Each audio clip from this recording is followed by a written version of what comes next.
Sempre enfrentaremos dias de adversidade e até mesmo de perseguições.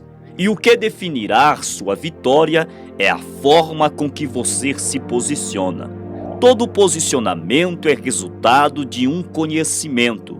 No Salmo 28, Davi está enfrentando dias de adversidades e até mesmo de perseguições. E neste salmo, nós encontramos 9 posicionamentos do salmista que resultará na sua vitória. O último posicionamento do salmista é incrível, por isso eu te convido a ficar até o final deste vídeo e aprender mais da palavra de Deus. E se você ainda não está inscrito no nosso canal, se inscreva aqui no canal, ative o sininho das notificações e, é claro, deixe o seu like. Fazendo assim, você estará me ajudando a anunciar a palavra de Deus. O primeiro posicionamento que o salmista nos mostra é quando ele se posiciona mostrando a necessidade de ouvir a voz de Deus que o direciona diante de um beco sem saída. O salmista começa o Salmo 28 nos mostrando que diante dos momentos de adversidades devemos ter uma direção e que essa direção vem da voz de Deus, pois Ele é o único que nos guia quando não encontramos saída. Por isso, no verso de número 1, ele diz: "A ti clamarei, ó Senhor, rocha minha, não me mudeças para comigo. Não aconteça que calando-te tu para comigo, que eu fique semelhante aos que descem ao abismo."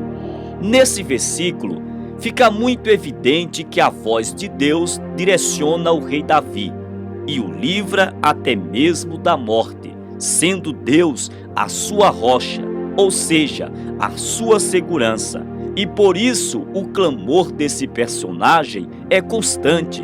Davi mostra que diante dos momentos de adversidade, a voz de Deus que nos direciona é importante, pois aqueles que estão mortos já não podem mais fazer nada, e Davi ainda ansiava por adorar a Deus e exaltar o seu nome com a sua própria vida.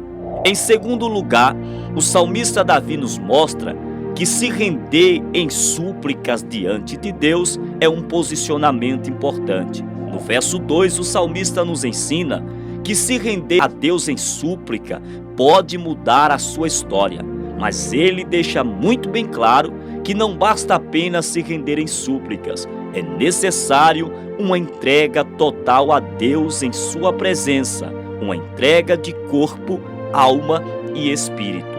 Ele diz: "Ouve a voz das minhas súplicas, quando a ti clamar, quando levantar as minhas mãos para o teu santo oráculo." O santo oráculo no Antigo Testamento era o lugar do Altíssimo, onde estava a Arca do Pacto, que simbolizava a presença de Deus. Nessa perspectiva, Davi ia até Deus, suplicava e clamava de uma forma totalmente rendida, e por isso levantava as suas mãos. Uma entrega total a Deus é um bom posicionamento. Em terceiro lugar, Davi mostra que o posicionamento de reconhecer a sua identidade também é muito importante. No verso 3, o salmista nos ensina que manter uma vida na presença de Deus nos trará segurança e certeza em Deus nos dias de adversidade. A certeza de que vivemos uma vida separada totalmente para Deus e que não podemos ser confundidos com os ímpios. Manter a sua identidade é um forte posicionamento nos dias de lutas e adversidade.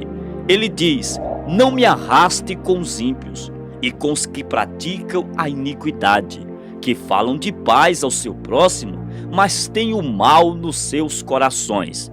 Querido, existe uma grande separação entre os filhos de Deus e os filhos da maldade, em função da incoerência das palavras com as suas ações. O salmista entende que um cristão genuíno deve ser coerente com os princípios bíblicos, tendo suas atitudes baseadas na palavra de Deus. Desse modo, Davi clama a Deus por essa coerência, para que ele não seja como os ímpios, para que Deus o livre de si mesmo.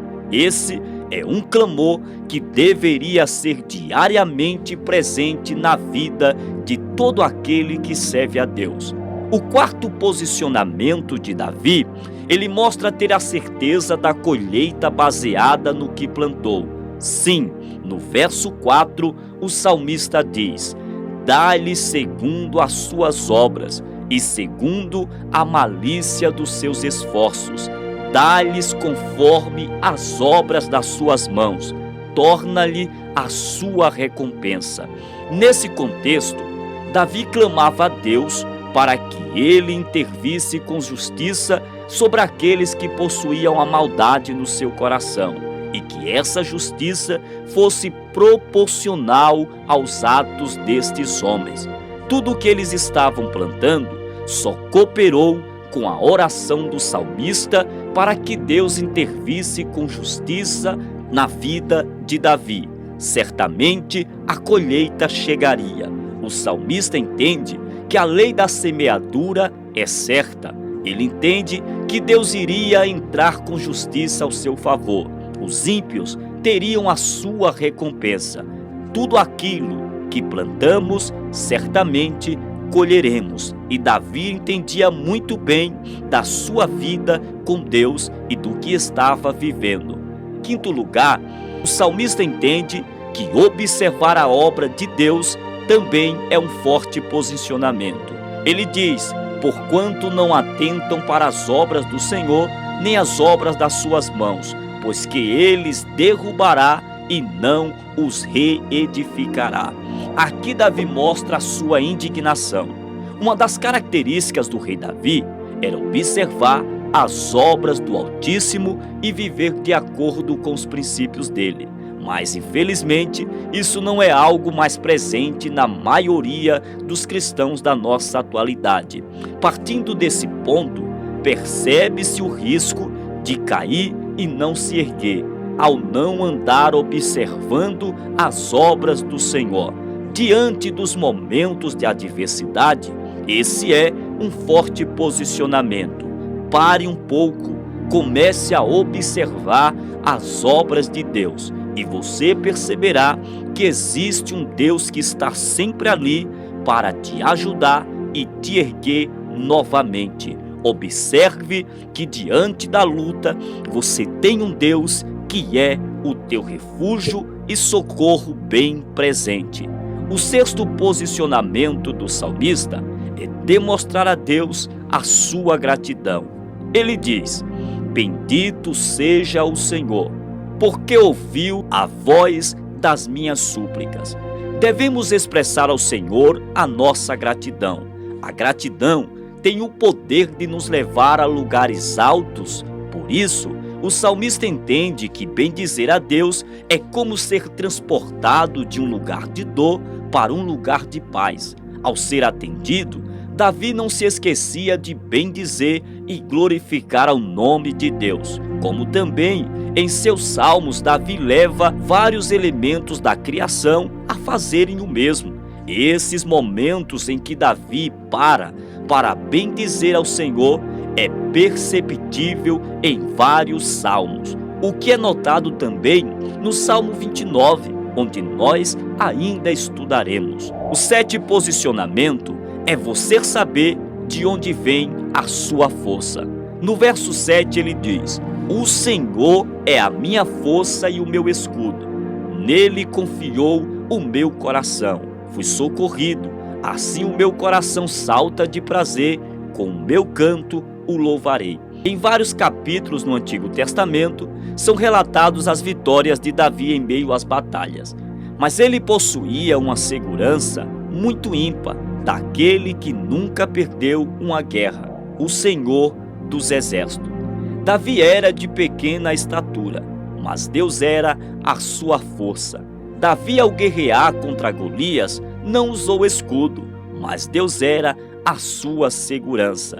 Devemos entender que a nossa força vem de Deus. O 8º posicionamento, você deve saber que Deus é a sua salvação. Davi diz: Deus salva o rei e o povo. No verso 8, ele expressa esta convicção quando diz: o Senhor é a força do seu povo, também é a força salvadora do seu ungido. Aqui o salmista mostra que o socorro de Deus vai além das nossas expectativas. A salvação de Deus, ela é coletiva. Essa passagem bíblica revela a vontade de Deus e a forma que Ele trabalha na humanidade. Ele salva e ajuda alguém para que esta pessoa também possa levar o mesmo a outros indivíduos. Ele faz em você e depois através de você. Desse modo, Davi é tirado de trás das malhadas, salvo de leões e urso, para mais tarde salvar o povo de Israel. O que chama a atenção neste versículo é Davi se autoproclamar ungido. E isso significa que ele é guiado pelo Espírito Santo. A unção de Deus e o poder de Deus estava sobre a sua vida. E o último posicionamento, Davi mostra que não devemos pensar apenas em nós mesmos. Lembre-se que na sua crise, Deus resolve a crise de alguém. Ele pede também a salvação para Israel. No verso 9 ele diz: salva o teu povo, abençoa a tua herança e apacenta-os e exalta-os para sempre.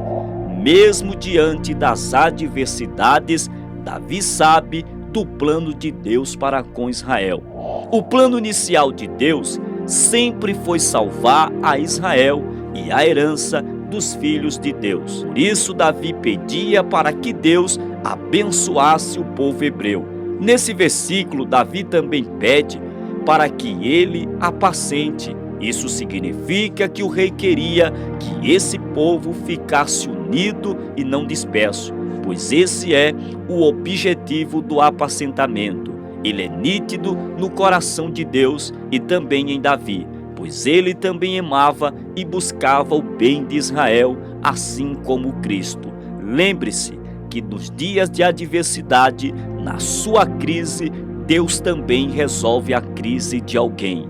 Ele vai fazer na sua vida, mas também na vida de todos aqueles que estão ao seu redor, porque primeiro Ele faz em você e depois através de você. Que esta palavra edifique ainda mais a sua fé. E eu te encontro no estudo do Salmo de número 29, onde falaremos sobre o poder da voz do Senhor. Que Deus abençoe em nome de Cristo Jesus.